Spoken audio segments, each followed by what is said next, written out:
जय श्री कृष्ण। आज हम नतकाल साधन जानेंगे। नतकाल की आवश्यकता दशम लग्न साधन में दशम साधन में पड़ती है।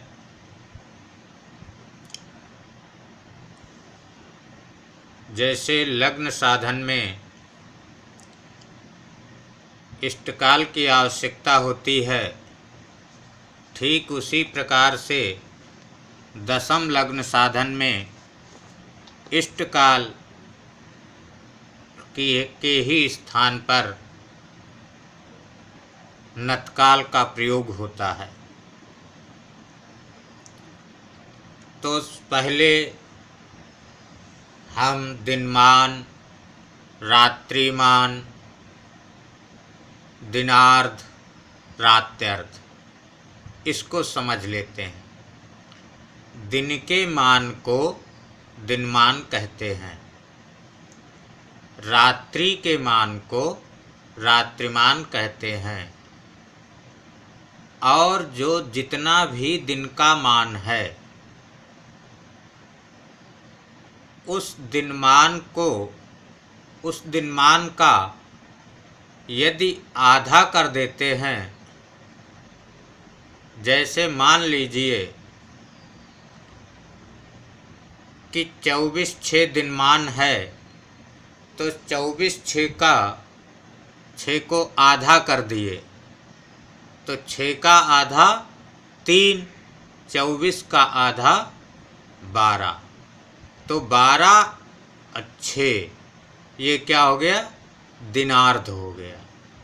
यानी दिनमान का आधा भाग दिनार्ध होता है। ठीक इसी प्रकार से रात्रिमान के आधे भाग को रात्र्यर्ध बोलते हैं। अब जैसे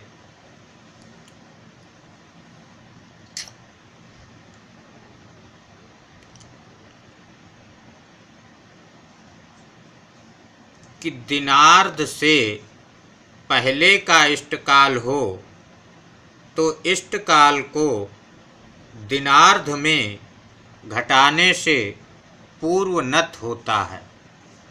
नत दो होते हैं, एक पूर्व नत, एक पश्चिम नत। तो अब हमको ये जानने की आवश्यकता है कि हमारा पूर्व नत है या पश्चिम नत है।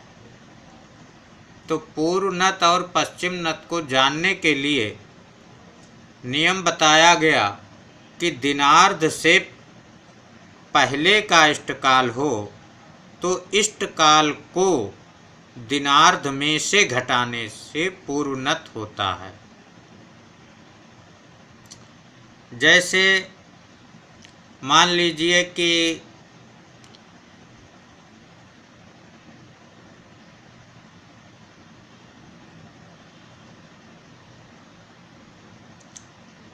आपका इष्टकाल 23/22 है। आपका इष्टकाल 23/22 है और दिनमान आपका 32/6 है। रात्रिमान आपका 27/54 है। रात्रिमान कितना है? 27/54। दिनमान 32 और 6 है। तो जो दिनमान 32/6 है इसको आधा किए तो आधा करने पर 6 का आधा हो गया 3 और 32 का आधा हो गया 16, तो 16/3। तो 16/3 क्या हुआ? ये हुआ दिनार्ध। 16/3 दिनार्ध हुआ।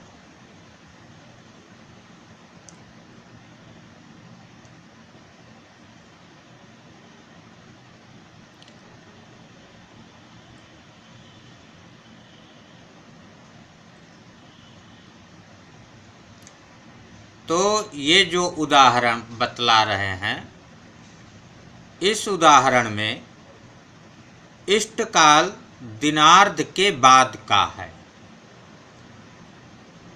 तो इसलिए इसमें नत्काल साधन करने के लिए जो दूसरा क्या नियम है कि दिनार्ध के बाद का इष्टकाल हो, तो दिनार्ध में से इष्टकाल घटाकर जो शेष बचे उसको दिनार्ध में घटाने से पश्चिम नत होता है। तो इस नियम के अनुसार जो 32/6 है दिनमान, इस दिनमान में से जो अपना इष्टकाल 23/22 है, तो इस 32/6 दिनमान में से 23/22 इष्टकाल को घटा दिए। जब 32/6 दिनमान में से 23/22 इष्टकाल को घटाए तो घटाने पर बचा 8/44। जो 8/44 बचा है, अब इसको अपने दिनार्ध में घटाया जाएगा। जो 8/44 है, इसको दिनार्ध में से घटा दीजिए। तो दिनार्ध अपना कितना है, क्योंकि दिनमान अपना है 32/6, तो 32/6 का आधा 16/3, तो 16/3 अपना दिनार्ध है।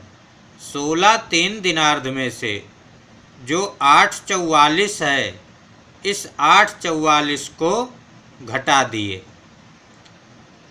ये 8/44 दिनमान में से जो इष्टकाल घटाए थे, वह 8/44 बचा था। तो अब वही 8/44 हम दिनार्ध में, दिनार्ध हमारा 16/3 है, इस 16/3 में 8/44 को घटा दिए। जब 8/44 घटा दिए 16/3 में से, तो अपना बचा 7/19, और जो 7/19 बचा, ये अपना पश्चिम नत हो गया।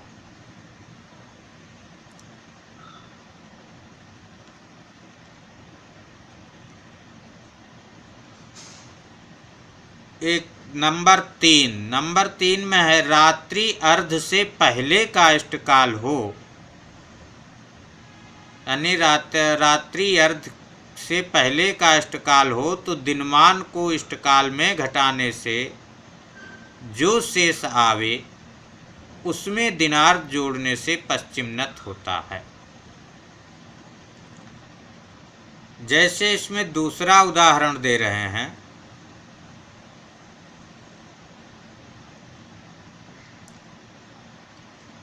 कि इष्टकाल 6/45 है। इष्टकाल कितना है? 6/45, और दिनमान 32/6 है। रात्रिमान 27/54 है, और जो दिनमान अपना 32/6 है, इसका आधा भाग को दिनार्ध कहते हैं, तो दिनार्ध हुआ 16/3, तो 16/3 दिनार्ध है। अब इस उदाहरण में देखना है कि इस उदाहरण में इष्टकाल दिनार्ध से पहले का है। इसमें जो इष्टकाल है, ये दिनार्ध से पहले का है, इसलिए 16/3 दिनार्ध में से 16/3 अपना दिनार्ध है, तो 16/3 दिनार्ध में से जो अपना इष्टकाल 6/45 है, इस 6/45 इष्टकाल को घटा दिए। मतलब दिनार्ध में से इष्टकाल घटा दिए, और जो घटाने पर आया वे आपका पूर्वनत हुआ। तो कितना आया घटाने पर? 9/18। तो 9/18 मतलब 16 3 दिनार्ध में से 6:45 इष्टकाल को घटा दिए तो कितना बचा? 9/18। तो ये जो 9/18 है ये हमारा पूर्वनत हो गया।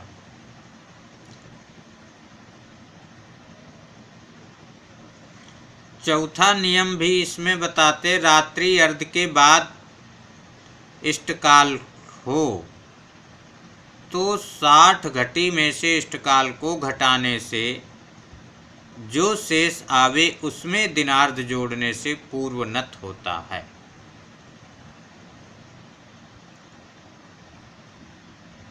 अच्छा, इसमें अब तीसरा उदाहरण दे रहे हैं। तीसरे उदाहरण में क्या बता रहे हैं कि जैसे इष्टकाल आपका 42/48 है। इष्टकाल कितना है? 42/48 और दिनमान आपका 32/6 है। रात्रिमान आपका 27/54 है। तो वही दिनमान का आधे भाग को दिनार्ध कहते हैं। दिनार्ध आपका 16/3 है। रात्रिमान के आधे भाग को रात्र्यर्ध कहते हैं। तो रात्रिमान 27/54 है तो इसका आधा 13/57 रात्र्यर्ध है। अब इस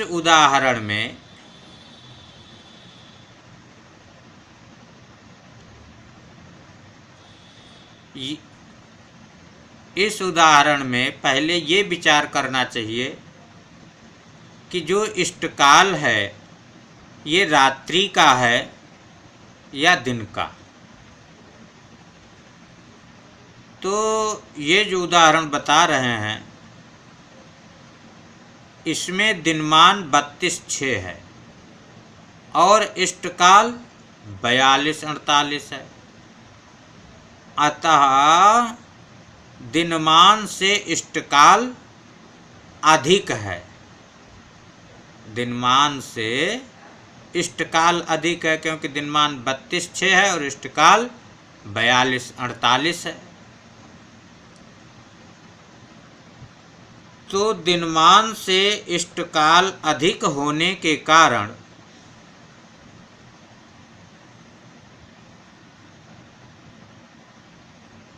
रात का जो इष्टकाल, ये इसलिए रात्रि का इष्टकाल कहलाएगा। यदि कम होता तो दिन का इष्टकाल कहलाता।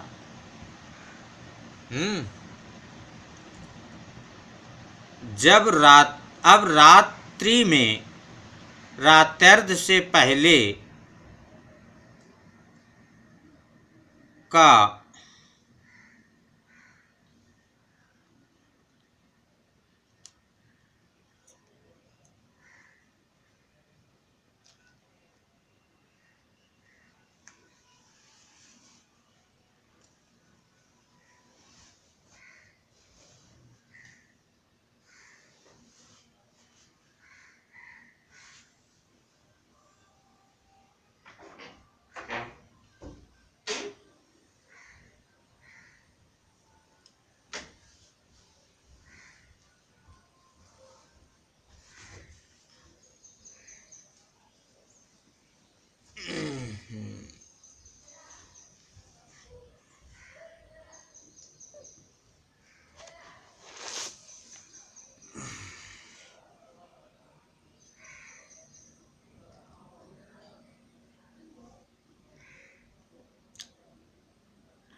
तो रात्र्यर्ध से पहले का या रात्र्यर्ध के बाद का, इस निश्चय के लिए दिनमान में रात्र्यर्ध जोड़कर इसको जोड़ दिए। और इष्टकाल से मिलान करना चाहिए। अतः जो 32/6 दिनमान है, इसमें रात्यर्ध कितना है? अपना रात्रिमान 27/54 है।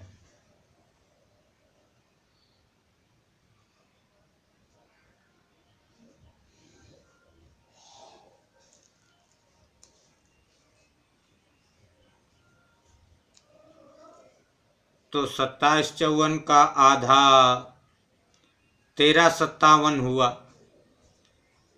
और ये हुआ रात्यर्ध 13/57। अब 32/6 दिनमान में 13/57 जोड़ दिया, तो 13/57 जोड़ दिया तो हुआ 46/3।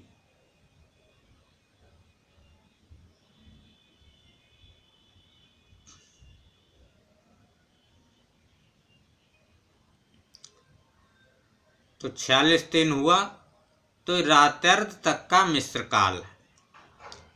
तो ये जो उदाहरण है, इस उदाहरण में इष्टकाल रात्यर्ध के पहले का है। जो रात्यर्ध है उससे पहले का है, इसलिए 42/48 इष्ट में 32/6 दिनमान घटा दिया गया।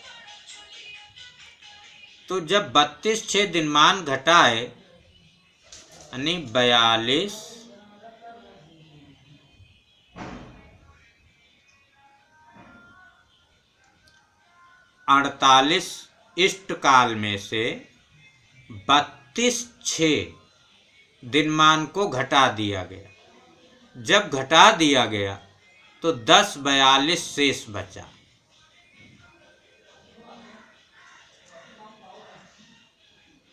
और जो 10/42 बचा, इस अपना जो दिनार्ध 16/3 है, इस 16/3 दिनार्ध में जो 10/42 बचा था, उस 10/42 को जोड़ दिए।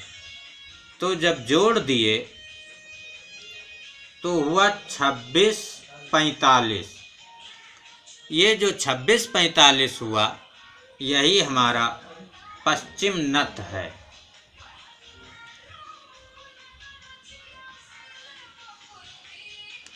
चौथा नंबर उदाहरण बताते हैं कि जैसे 52/45 इष्टकाल है, दिनमान 32/6 है, रात्रिमान 27/54 है, और दिनार्ध 16/3 है।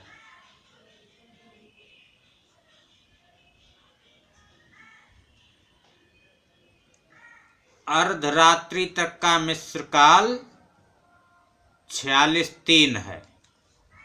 तो इस उदाहरण में अर्धरात्रि के बाद का इष्टकाल है, इसलिए नतकाल साधन के जो चौथा नियम है, चतुर्थ नियम, रात्रि अर्ध के बाद इष्टकाल हो तो 60 घटी में से घटाकर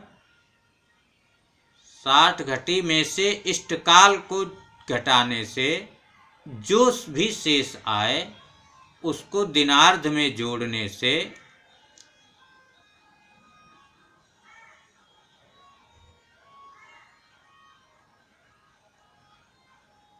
पूर्वनत होता है।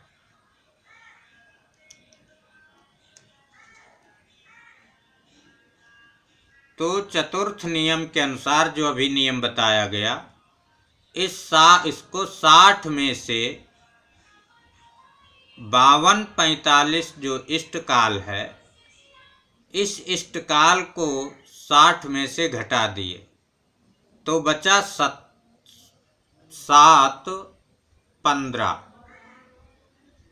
इस 7/15 में जो 16/3 दिनार्ध है अपना, इसी 7/15 में 16/3 को जोड़ दिए। तो जब जोड़ दिए 16/3, 7/15 में 16/3 जोड़ा गया तो 23-18 आया।